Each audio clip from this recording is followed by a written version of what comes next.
Right, Paul, here we are again today. Beautiful sunny day at Forest Green. A couple of days before the big game against Newport County.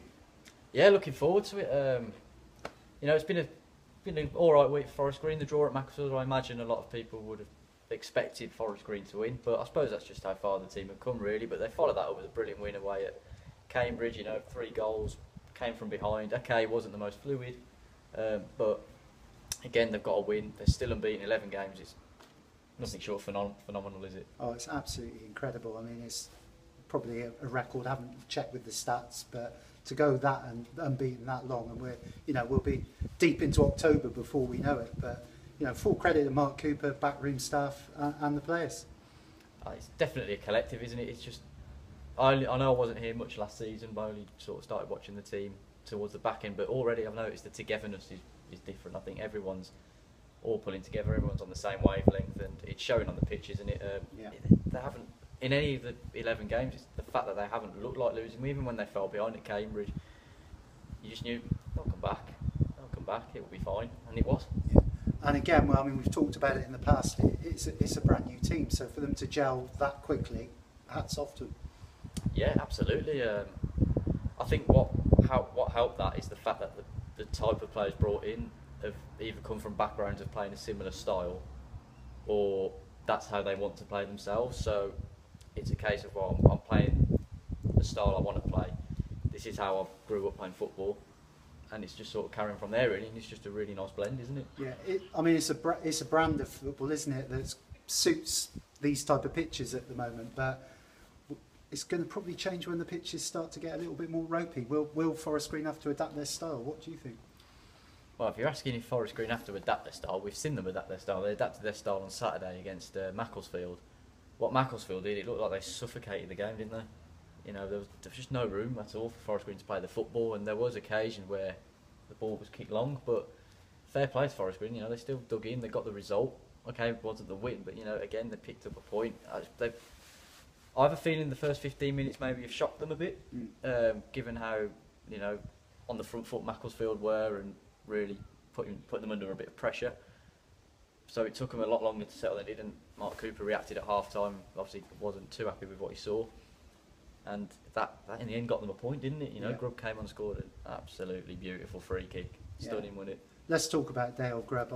He's had a fantastic impact since he arrived in January, and as Mark Cooper said, he doesn't score a bad goal, does he? No, it's always a worldie. It's a good thing to have in your locker, isn't it? But yeah, that bit of quality he's got. It's something different to any other player in the team, isn't it? I think. Cuts in on that right foot. He's deadly. He's dangerous.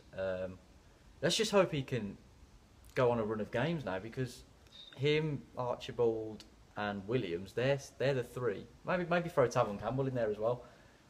It seems like 2 of those 4 will start, and I don't think Mark Cooper's 100% sure which 2 are the first choice 2. I think that's what's the only thing that he's probably trying to work out in the minute. But Dale Grubb, again, it's 2 goals in his last 2 games. At this moment in time, he's looking like the man who can cement that starting place. So if he can go on a run and get consistent, be a real asset. He's scored goals for fun in the Conference South. He's now the top scorer now, and to people that don't know him, he's not the striker, is he? He's a wide player. No, but he's a brilliant finisher, isn't he? Does what a good winger does. He can beat a man, he can cross, and he can score goals. So it's everything you want. Plus now, it's especially now Doidge is gone. It's Reid on his own. It's a front 3, isn't it? It's not like a striker on his own. It's a front 3. They're a unit together. So he's a forward player, isn't he? Yeah, I spoke to someone in the game who feels that Grubby can go Championship. That's quite a big statement, but he seems to score goals at any level. You can never say never, can you? I think, like I said, I suppose it's consistency, isn't it? That is probably the only thing holding, not just him, I suppose, quite a few players back.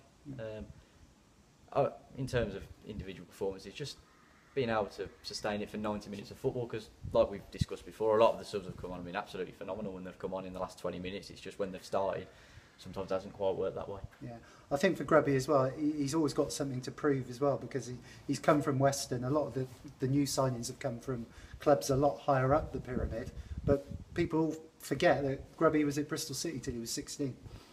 Well, yeah, he's had a different sort of route than other players, but he's here at the end of the day. They're all on the same level playing field. They're all in League Two, so he knows his own ability, I think, and he'll want to cement his place in the team. But I think there are a lot of players in this squad who can play a high level, not just Dale Grubb. I think Reece Brown as well. Again, he's done it at Birmingham City. That's at the other end of the spectrum, isn't it? He's come from Championship down. Dale Grubb has had to work his way up, but hey, Jamie Vardy did the same. Absolutely. I know Grubb's 27 now, but you could argue 27 hitting your peak now. So maybe this is where we'll see the best of Dale Grubb, and who knows, could be playing at a higher level with Forest Green, let alone another club. Yeah. The difficult thing I think for Forest Green at the moment and for Mark Cooper is nailing down when he sits down with his staff to pick his 11. I think there's 8 or 9 that are certain. I think, like I said earlier, I think it is just the 2 players playing with Reed if it's a front three. Those are the 2 where I think there's not that certainty. But it's because 4 players are really competing with each other, aren't they? They're both having an impact. One will start, get taken off, but the person who come on has that impact. And recently that's been Dale Grubb, hasn't it? So I reckon maybe in the coming weeks, if they can get that front three the same for 4 or 5 games in a row, maybe that's the spark and that thing that will get back-to-back wins, which we haven't had yet. No. I think come January, if Forest Green are in the position they're in at the moment, they're bound to dive into the transfer market. I mean, they've got the Deutsch money to spend as well. That's it. That's really puts them in a strong position, doesn't it? Not only are they one of the most attractive teams in the league, not only will, at the moment they're competing, they're unbeaten. Only Portsmouth are the other team in the entire EFL who are unbeaten. So, wow. So they'll be in a brilliant position. People want to come and play for Forest Green. They always do say, buy when you're strong, don't they? When you're strong, make it even better. And I'm sure Mark Cooper will do that. By then, I reckon, touch wood, but there haven't been any injuries yet. But of course, after the busy Christmas period, there could be a few injury problems by then. So of course, it will probably be getting a few numbers in. It would be great if they are hovering around at least the playoff places, which they're more than capable of doing in this squad. So then they could even push and just maybe cement that. Yeah. Looking ahead to Saturday then, Paul, Newport County, a decent outfit. Absolutely flying, aren't they? Second in the league, 1 defeat in 11, and that was 6-0 at home, which was just a bit of a freak result, wasn't it? But they score goals. They've got some threatening players. Podre Hammond up front. He caused problems for Forest Green in the conference back in the day as well. Mickey Dimitri as well. He's quite a good player at this level. So they have got some threats. They score goals. They're quite open and expansive. So they'll come here and take the game, won't they, to Forest Green, I imagine. You say they score goals, they concede them as well, don't they? Yeah, like they lost 6-0 at home in one game, for example. So, yeah, I mean, I said this before Crawley, I thought there'd be goals and it was only 1-0, but I suppose you've got to look at Forest Green, they defend well, so it's a tough one to call, isn't it? I don't know what to sort of predict. Are we going to go boring again and go, not another draw? Crikey. Well, again, it looks like the way, doesn't it? You don't want to predict a draw, but you want to predict a Rovers win because they'll be on a high after the Cambridge result. But Newport came back twice against Macclesfield. They were 2-0 down, got it back, and I think they were 3-2 down, got it back again. So I suppose it'd be nice to see a few goals, wouldn't it? Yeah, and it's really important that Forest Green try and get a back-to-back win. It's the only thing missing, isn't it? It's literally the only thing they haven't done this season. Yeah, and that could be the one thing that sparks them, sets it alight. Just get that back-to-back win.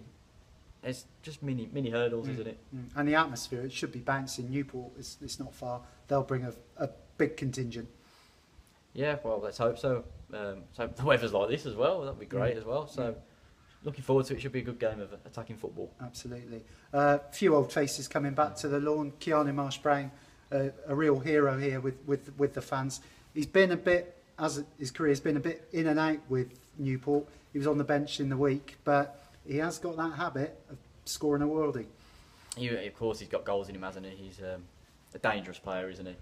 I've always found with him, he always seems to get into League Two and finds his way back in the conference again, then back in League Two and back in the conference. But he's here at Newport now. He obviously was here last year as well still, so he'll want to do well when he'll want to come here and perform and maybe have a point to prove. So that's always dangerous, isn't it? Yeah. Another familiar face, David Pipe. He's served Forest Green well in his 2 seasons. He's been on the bench as well, but he's A tough competitor is Pipey. Oh, that's most of their team, though, isn't it? Tough competitors, so it will be a battle. But Forest Green know how to battle, don't they? But they proved that at Macclesfield, they proved that at Cambridge. They know how to battle, so should be a good game. Of course, obviously Charlie Cooper as well. He won't be available, but he'll be coming back to the New Lawn as well, I imagine.